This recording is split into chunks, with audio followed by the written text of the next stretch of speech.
Item number 2 is a police department presentation. This will be presented by our Chief of Police, Rob Landon. Good evening, Mayor, council members. Thank you for the opportunity to speak in front of you this evening. I would like to say that was a proclamation for Assistant Chief Garcia. We have a lot more stuff in store for him next week during his actual luncheon, and we didn't want to spoil it because his wife is out of town, so we kept it under control. I thought my guys were going to join me up here, but apparently they're not. I have an eraser.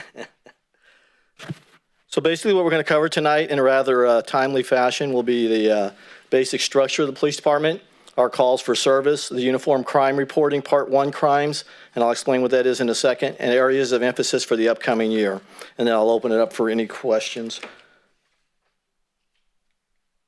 We may be going back and forth here. Okay, so just a few photos of our men and women who work so hard for the public, and we appreciate the support. Like Assistant Chief Garcia was just saying, this is one of our events during COVID. It changed how we do law enforcement last year, and this was our, I believe, our national or our open house last year. We had to compromise and do it as a drive-through type message, but we still wanted to be part of our community, to come in and see the police department. We still wanted to be able to talk with them and see them as well. These are some of our motor units, Lieutenant Slade, and 3 of our current ones, and then Sergeant Cooper in the back, who has since promoted to Sergeant. One of our canines was no longer our canine. Now we have a new canine. Trying to figure out a name for him right now. This was Fasco, right? And the new one was currently named Rip, because that was his name when we got him. So we'll be bringing him here to council as well. And hopefully he'll be a little bit more controlled than Fasco was. This is Sergeant Hauk on his department approved motorcycle. And this was during the same national night out, or the open house. Again, during COVID, we've had a lot of support from the community. A lot of people have brought things by to support the police department, just to stop by. And it's really brightened the day for a lot of our officers who are not seeing the kids at school anymore right now until this past couple of weeks. So we look forward to all those visits and highly encourage anybody that wants to plan a visit to bring their kids by anytime. So a little bit about the police department. We are allocated 67 sworn officers, and we currently have 64 sworn positions filled. A sworn officer is somebody that can, basically they uphold the law. They go out and they enforce the law and do all the things that are associated with that. We have 3 open positions, but right now we have 3 people in background. So we are fully staffed as we speak right now. We are anticipating a few retirements and some attrition. So we continue to put people, the recruitment with human resources, and that continues to be one of the biggest deficits in the United States right now, is trying to get officers to continue to work in law enforcement. It's a trying time for us. There's a lot of legislation that's coming up.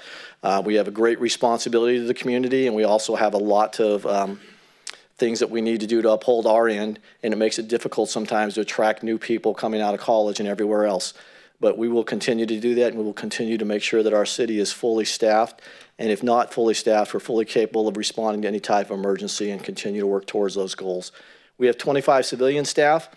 We have 3 dispatcher vacancies, toughest position in law enforcement, and the toughest position to fill because it's not the most recognized, and they are the ones that take the first calls or the first point of contact for the police departments. They don't get to see calls, the outcomes for them. They dispatch for fire and medical as well. A lot of responsibilities there. We have 12 square miles of jurisdiction, and we cover 5 beats. Our budget, I believe that's off, though. I got that figure. I think Spencer's here. I think it's closer to 16 million. But at $17.3 million, that's about 35 to 40% of the budget. From 2010 to 2021, our population has increased from 64,000 to 70,000. Back in 2008, we had the big recession. It caused us to lose some positions in order to help the city meet the budget demands and to help us to make sure that we could best meet the needs of the city with while being as resourceful as possible.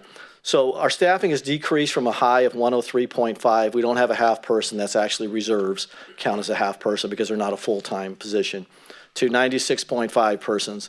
And we are working with the council right now. They're looking at exploring opening up more positions as we look at the budget, and hopefully we'll be able to work back gradually as we go through time and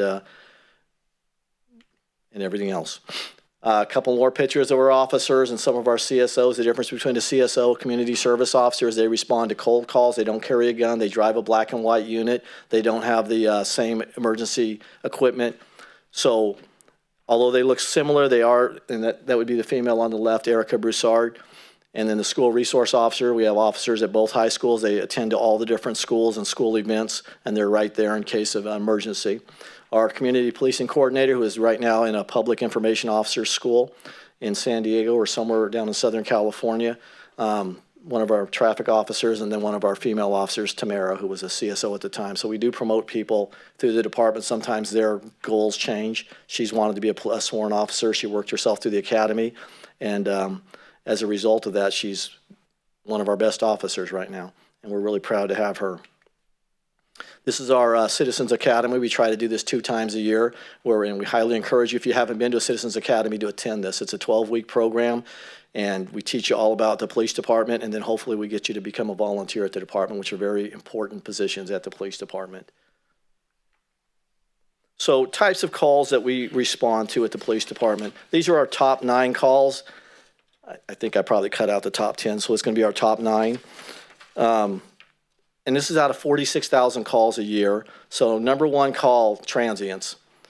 Number 2 is welfare checks, and if you go through there, you'll see the other ones. Alarm calls continues to be a high volume call. It's a 2-person call because we never know if it's an actual burglary in progress or if it's a false alarm. We do have an alarm program now that we issue citations or fines, not citations, but fines if somebody continuously has calls for a faulty system and they're not making the efforts to fix it.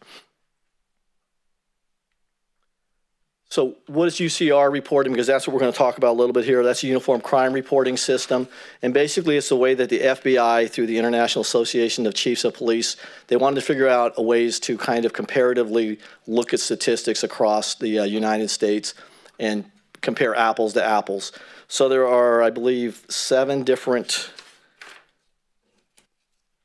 Part 1 crimes. Part 1 consists of felonies mostly: homicide, rape, robbery. Now I need my glasses. Aggravated assaults, property, and those are the violent crimes, and property crimes are burglary, larceny, and motor vehicles. So instead of reading all those stats, I'm just going to go down. And Part 2 crimes are basically simple assaults, forgery, embezzlements, fraud, vandalisms, the lesser crimes that are not tracked by the FBI, but we keep statistics on those anyways, just to see how our progress is during those times. I hope you can see this. So these are 3 different years you're looking at here. It's 2018, 19, and 20, and these are the 7 different Part 1 crimes. You have larceny, which you can see is dropped from 2000, whatever I said, 18 to 2020. Burglary has increased by about 30 over the past 3 years. Motor vehicle thefts has been on the rise. We do have issues with that. We're working currently with different methods to try to combat that. Aggravated assaults, it's kind of stayed the same. Robberies, it was down from 2 years ago, but up from last year. Rapes are not what you might think of when you hear the term rape. Mostly it's a domestic type thing, a spousal thing where they're separated, teenager type things. It's not stranger rapes. We don't get a lot of those. We did have one this past year, which was classified, and we just recently arrested him through DNA. Homicides, they change from 1 to 3 to 4. So, and out of those 4, I think we've made 3 arrests, and actually we made 4 arrests, but 1 we didn't have enough to hold the person, not enough probable cause. So last year, Part 2 crimes were down a total of 17.65%, and Part 1 crimes were down 1.1 per thousand. You'll see that in this next status. The only reason I put up 1988 is because I know social media makes us very aware of crimes that are currently happening in Yuba City, but it tends to kind of exaggerate the numbers a little bit because you're seeing everything. If you look back to 1988, you'll see that the crime rate back then was 113.1 per thousand people. It was very high. Now, currently, we're at 29.8. And you'll see that from 2012 to 2020, it's held pretty much the same with a few peaks. Last year, it was 29.8. It was down from 30.9 the year before. Even with COVID and everything else going on, and we did see spikes like we talked about in different areas, the total crime rate was down by 1.1. These are just numbers from Net 5. The arrow indicates it was greater than the year before, less than the year before. Net 5 is our local multi-jurisdictional task force and handles gangs and narcotics. And it's with Yuba County, Marysville Police Department, Sutter County, and Yuba City Police Department. We work with probation as well as Wheatland Police Department. Just sometimes we do run into some bigger cases than other cases. These are all from last year. A lot of guns out on the street right now. A lot of drugs still out on the street. The reds obviously are either the Bloods or the Norteños gangs. A lot of affiliates around here. We have an investigation unit staffed with 6 detectives, 1 sergeant, 2 CSOs, and an annuitant. Annuitant basically is a retired officer who's working without the benefits, and he's only allowed to work up to 960 hours a month or a year. We use them for cold cases. He's currently working on 2 homicide cold cases, and we're almost to the point of extradition out of Mexico, so he's been doing a really good job last couple of years. And then we do have human trafficking in the area, and we obviously have gang-related issues as well. Last year, these are some of their numbers: 234 felony cases they were assigned, took 656 reports, numerous warrants they issued. And now, 2021 priorities. Number 1, hiring a police chief, a new police chief. I think he's retiring September the 30th of this year. Continuing our succession planning. We are losing some people at the top right now, and we need to make sure, I think we've had a pretty good plan in place over time of trying to make sure that everybody's prepared to take the next step up and to make sure that they're getting the proper schooling. So we want to make sure and continue to foster that at this department. Other priorities: gang suppression, violent crime suppression. That's always been at the top of the list. Make sure that we have Net 5 and gang task force fully staffed, maintained, and being out there in the public. Realignment proposition. Everybody's heard about legislation and how it's putting less people in jail. It creates a lot of issues for us because there's a lot of repeat offenders out there. There's the consequences are not out there anymore that they used to have. And so it does recruit issues, or it does create issues for us. We want to continue now this year to have volunteer and citizens academies. One of the priorities, maybe not 2021, but in the very near future, we've been exploring this continuously, is the Walton annexation, police services for this area. Staffing. We do realize that staffing is very dependent on the current status of what's going on in the country. We're looking to get another homeless liaison officer. If you saw what I put up earlier, the number 1 calls for service is transient calls, and you see how they're out there right now. We're working through, we understand that law enforcement is not how you're going to solve that, but it is part of the resources to have the officers out there to be available to talk to them, to help them find the right places to go, to work with the different social areas, but also to be out there for enforcement when we need to have them for enforcement. Body-worn cameras, the council got us new cameras last year. They're very, very effective. We want to make sure that we continue to use them in the proper method. One of the priorities is legislation. We're going to see racial profiling. It's called RIPA coming up this year, the Racial Something Profiling Act. It's going to require a lot of independent time on the officers. Every time we make a traffic stop, we have to document a series of perceived things of race and how we nationality, sex, and other things that we have to document. So it is going to take officers time. After every call, they're going to have to document that and send it to the state. Training that goes along with new legislation. Every time there's new legislation, there's new training that goes with it. We want to continue to work with Sutter County and the fire department to improve and upgrade emergency operation plans and responses. Chief Alexander's been working really hard on that. And then some of the other public safety, just general comments. Our crime rate is below similar cities' crime rates in California. It's below the national average of cities between 50 and 99,000. As I pointed out earlier, it's less than 1/3 the crime rate of 32 years ago. The Gang Task Force and Net 5 presence in the Regional Crime Fighting Alliance has done wonders for us. It slowed down a little bit in COVID because it was hard to get them all together in one spot. We've worked through that. It took a little bit of time through COVID and stuff, but now we're out there doing our twice-a-month sweeps for probation to make sure that people are following the conditions of the probation and parole. And we're gaining intelligence because we realize we can't be reactive to everything. We need to be proactive. Impact of new legislation on time and training, cost of the officers and staff that go along with that. And we want to make sure that we continue to mirror staffing to meet the demands of the population increases. As the population increases, we want to make sure that we have the officers and the resources to match that. And with that, I will open it up for any questions that the council or the public may have. We'll start first with council. Questions, comments? So we'll start with you, Mr. Kirchner. Through the mayor. Thank you for that, Chief. I really don't have any questions for you, but I do want to take this time to reiterate what some of your officers have told me in the public, and that is that they do know that they work in a community that appreciates them. And if they don't already know that, they should now, because it's a tough job. And discussion you and I had previously, you mentioned on a normal day, an officer has upward to 2 hours of homework, not homework, but paperwork, paperwork.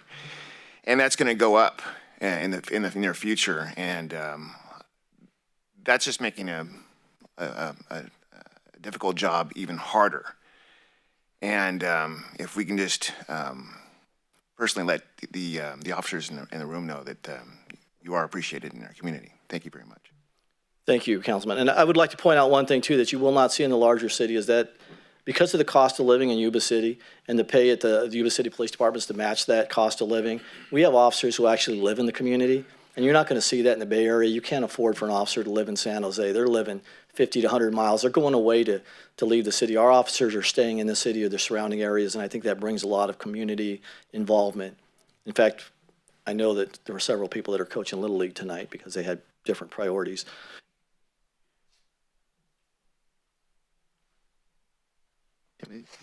I'd be happy to if you were going to. Chief, thank you very much. And of course, all these numbers and the statistics and what the department is doing and continues to do is very impressive and very much appreciated.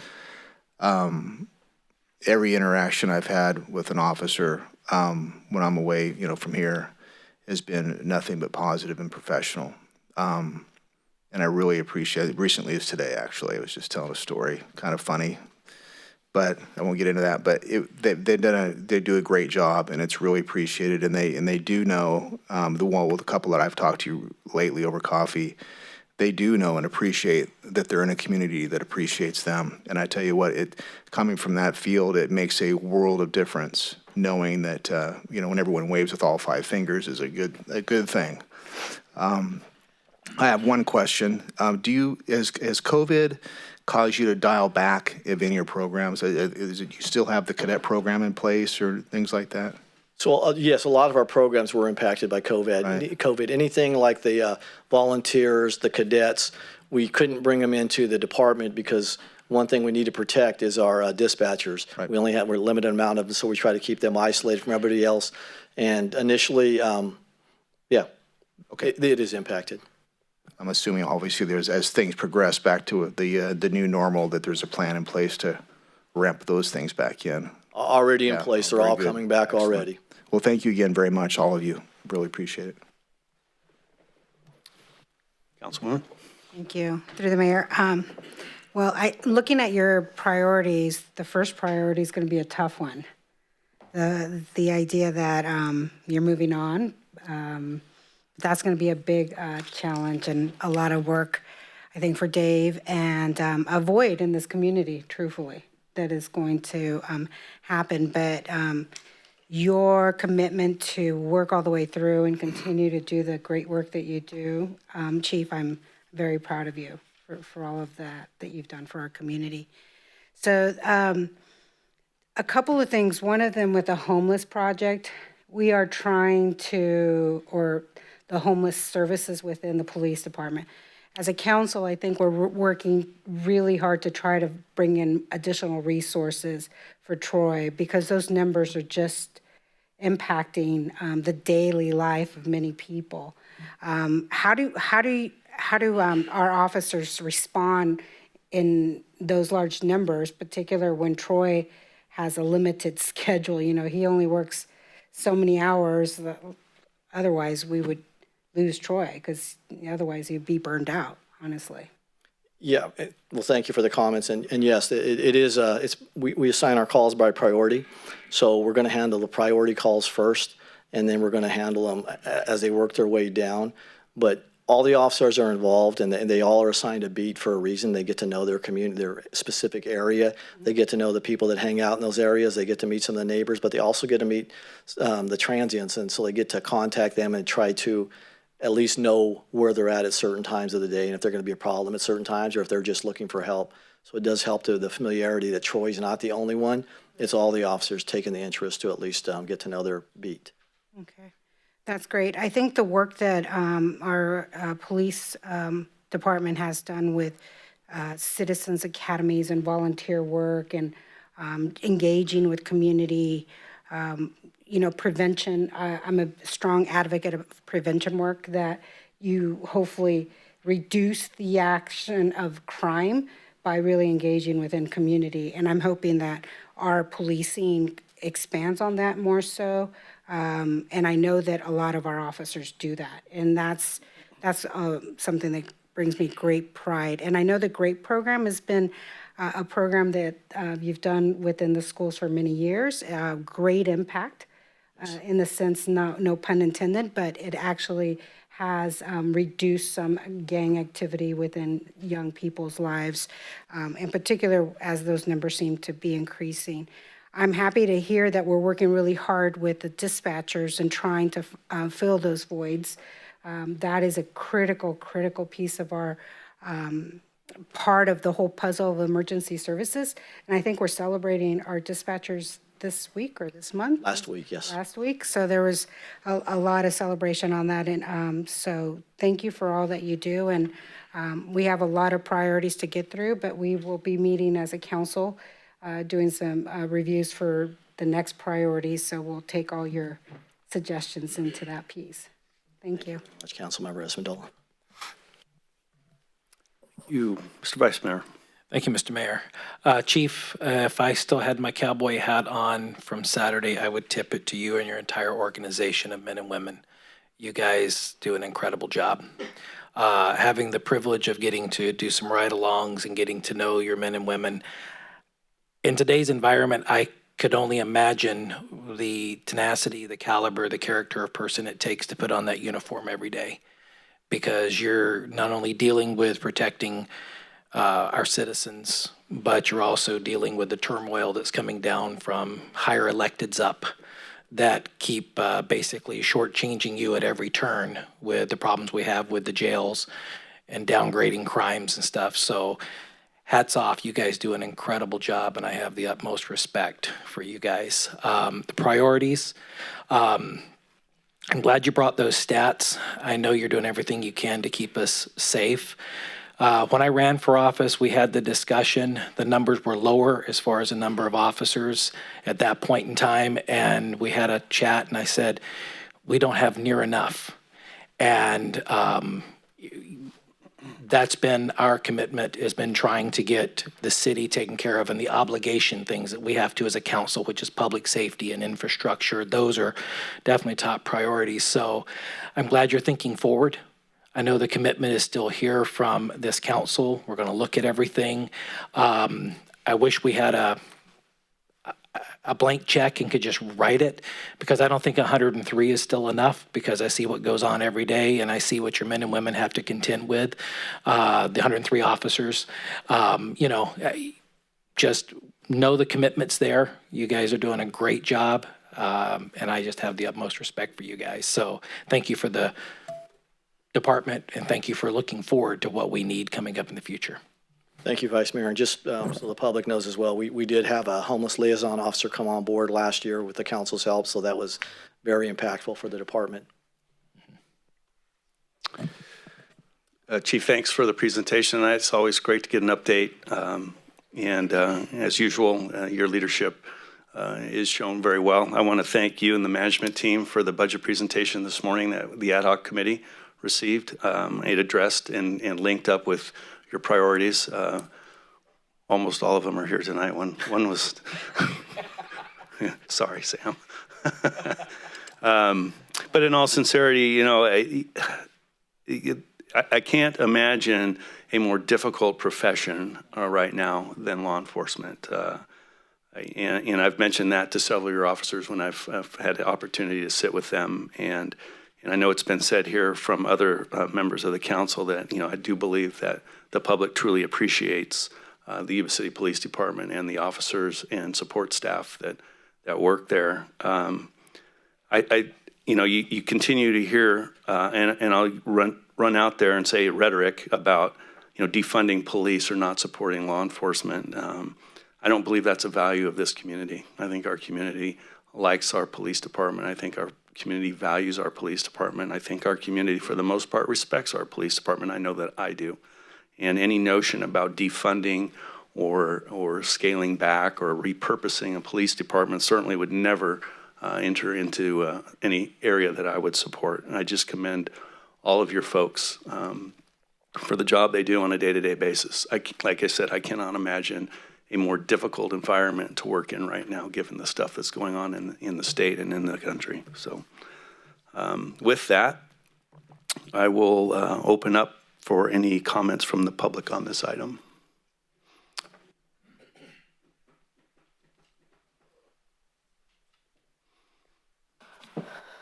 Good evening, Chief, and the council. I will say that I gas up early in the morning and get to talk to quite a few of your officers, and most of them have been cordial and talkative, so, and engaging, you know. I think that's critical to the people. But as far as, I must be living in a little different world, I guess, or just unlucky lately, because I'm blown away that the crime is down, because it's been up in my world. And I had, you know, bank fraud because our mailbox was broken into.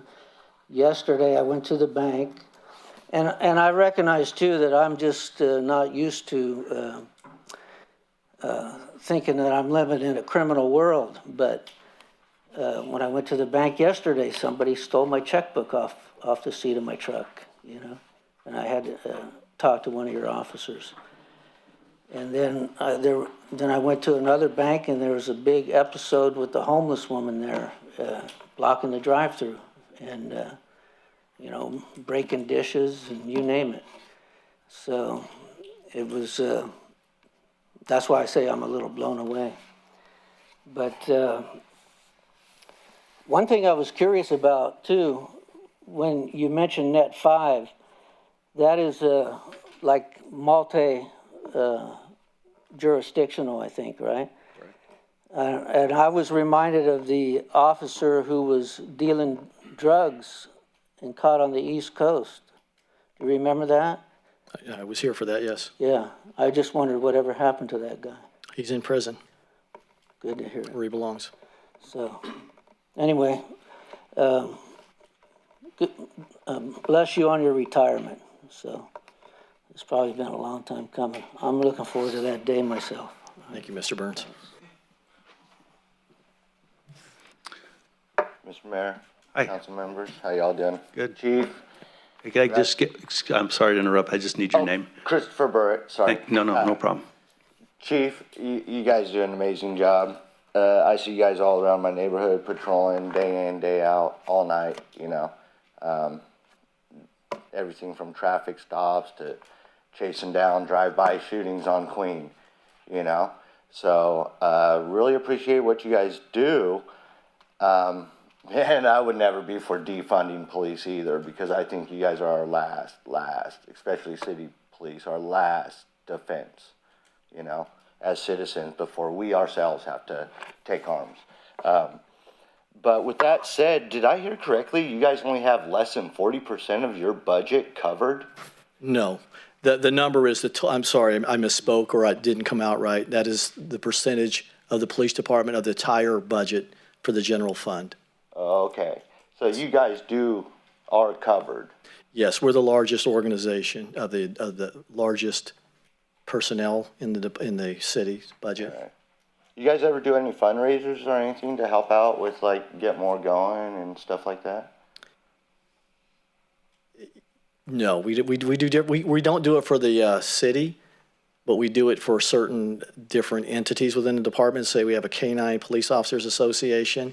They are always doing different fundraisers and stuff to help support that program and to get better things than that. But our council manages to take care of us very well through the general budget. Cool, awesome. That's great to hear. The one thing that you did say that did not sound very good was that RIP that's being passed down, racial initiative program. What was it?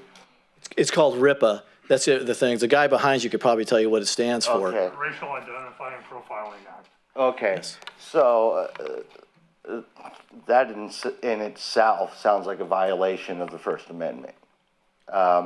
Just saying that no laws being made or legislative being passed down should be, especially on the law enforcement officers themselves, being told to do something against the Constitution. I don't know what the entire program is, but just from what you said, sounds kind of unconstitutional.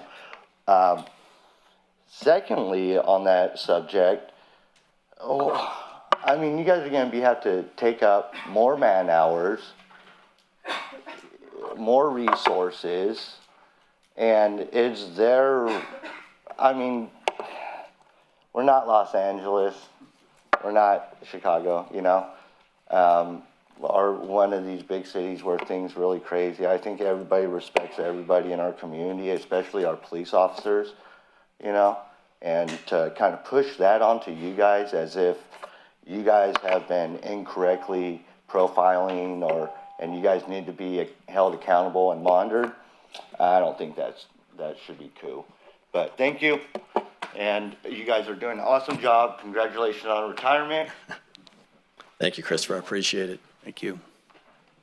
Anybody else in the audience wish to speak on this item? Seeing none. Sierra? We do have 2 comments online. The first comment is from Kevin Conbo, and he wants to know why not commit to paying the dispatchers more money so they don't train here and move on to departments that pay more. You want me to handle that, or do you want to handle I was going to say I was all for it, but I'll do it.